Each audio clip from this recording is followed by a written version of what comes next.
Apakah kebijakan tarif Trump lebih mengarah ke ekonomi atau politik ekonomi? Pemerintahan Donald Trump kembali memperkenalkan kebijakan tarif yang luas yang dikenal sebagai Liberation Day Tariffs pada tanggal 2 April 2025. Kebijakan ini menimbulkan perdebatan besar. Apakah langkah tersebut murni berfokus pada tujuan ekonomi ataukah merupakan bagian dari strategi politik ekonomi yang lebih luas dan strategis? Untuk menjawab pertanyaan ini, kita perlu melihat lebih dalam, memahami konteks kebijakan, teori ekonomi yang mendasarinya, dan tentu saja menganalisis dampak potensialnya terhadap ekonomi Amerika dan sistem perdagangan global. Pertama, mari kita lihat konteks kebijakan tarif ini.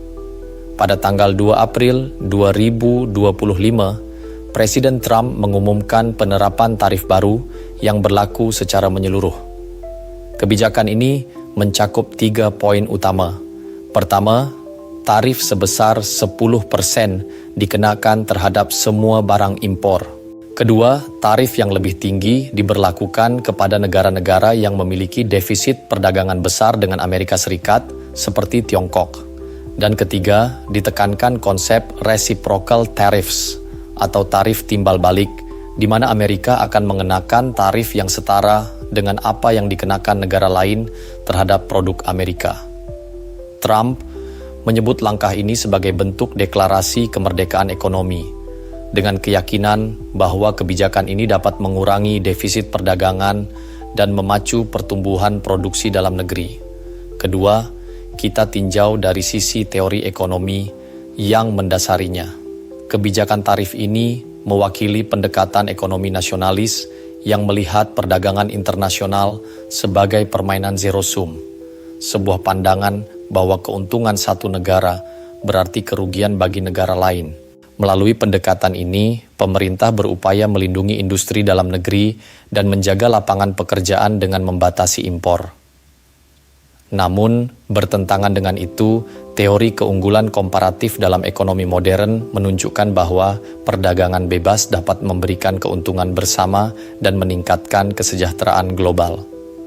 Tarif yang luas, bila diterapkan secara sepihak, justru bisa merusak keseimbangan perdagangan internasional dan menciptakan distorsi pasar yang merugikan dalam jangka panjang.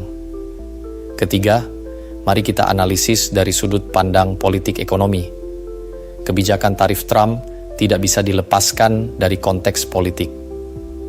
Tarif digunakan sebagai alat tawar dalam negosiasi bilateral untuk menekan negara lain mengubah kebijakan mereka demi keuntungan Amerika. Ini adalah bentuk klasik strategi politik ekonomi, menggunakan instrumen ekonomi untuk mencapai kepentingan politik. Kebijakan ini juga menjadi jawaban terhadap keresahan masyarakat Amerika terhadap dampak globalisasi, khususnya terhadap sektor industri manufaktur tradisional. Dengan mengambil langkah proteksionis, Trump ingin menunjukkan kepada pendukungnya bahwa ia konsisten dalam melindungi pekerja domestik dan menepati janji kampanye. Keempat, kita harus mempertimbangkan dampak ekonomi dan sosial dari kebijakan ini. Pengenaan tarif secara menyeluruh berisiko menyebabkan inflasi. Barang impor menjadi lebih mahal dan beban akhirnya jatuh kepada konsumen. Selain itu, perusahaan domestik yang mengandalkan bahan baku impor akan menghadapi peningkatan biaya produksi.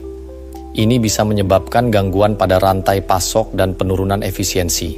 Ketidakpastian akibat kebijakan ini juga bisa membuat investor asing ragu untuk menanamkan modalnya di Amerika Serikat. Dan di panggung global, tarif bisa memicu perang dagang saat negara lain membalas dengan kebijakan serupa. Kesimpulannya, kebijakan tarif Trump lebih mencerminkan strategi politik ekonomi daripada murni kebijakan ekonomi. Memang ada tujuan ekonomi di baliknya, seperti mengurangi defisit dan membangkitkan industri domestik. Namun, yang lebih menonjol adalah penggunaannya sebagai alat politik untuk menekan negara lain, memenuhi janji kampanye, dan menjaga dukungan politik dalam negeri. Kebijakan ini menunjukkan bahwa dalam dunia modern, garis antara ekonomi dan politik seringkali kabur. Dan keputusan ekonomi besar hampir selalu membawa dampak politik yang luas. Terima kasih. Apakah